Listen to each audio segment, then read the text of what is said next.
नमस्कार, जीवन नवले समाजसेवक. आज आपण हा व्हिडिओ बनवत आहे. याचे कारण असे आहे की ब प्रभाग चिंचवड येथे आले असता येथे कोणतेही अधिकारी अवेलेबल नाही आहे. ज्या अधिकाऱ्यांकडे जनतेचे काम आहे ते अधिकारी नाही आहे. त्यानंतर ते फोन देखील उचलत नाही. वारंवार समाजसेवक वगैरे इथे येऊन अर्ज वगैरे करतात ते, परंतु फोन उचलला जात नाही आहे. त्यानंतर तुम्ही बघू शकता की येथील दुरावस्था, एक बिल्डिंग तयार होऊन 5 वर्ष झाली आणि येथील कामकाज चालू होऊन 4 वर्ष झाली, परंतु तुम्ही जर येथे आलात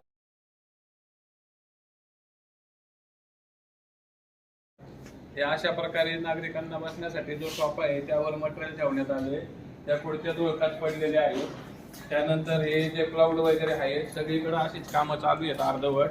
हे कुंड्या वगैरे आणून ठेवलेले आहेत.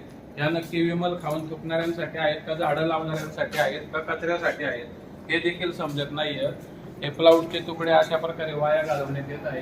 हे सभागृह बघू शकता तुम्ही, सभागृह धूळ खाऊन पडलेलं आहे, ज्याला अजून 4 वर्ष झाले हे बनवून.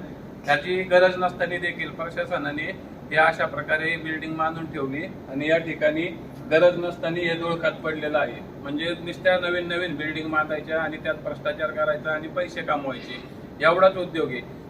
तुम्ही या ठिकाणी जर आलात, हे एवढं मोठं ऑफिस आहे की इथं 10,000 लोक बसतील, परंतु इथं बघायला गेलं तर 200 पण लोक नाही आता सध्या. तरी माझी विनंती आहे प्रशासनाला, अशा प्रकारे जर तुम्हाला एखाद्या गोष्टीचा गरज नसेल तर विनाकारण ती बांधू नका, तुम्ही बांधकाम करू नका. आज नवीन नवीन विभाग तुम्ही बांधतायत, परंतु हे फक्त भ्रष्टाचार करण्यासाठी केले जात आहे. कारण या विभागामध्ये तुम्ही जर आलात तर इथे तेवढी संख्याही नाही, कामगारही नाहीत, तरी देखील एवढे मोठे मोठे बिल्डिंग बांधून ठेवलेली आहे. तरी माझी प्रशासनाला विनंती आहे की भ्रष्टाचार थांबवावा, गरीब जनतेला शिक्षणासाठी मदत करावी आणि चांगले काम करावे, ज्यातून भ्रष्टाचार कमी होईल. धन्यवाद.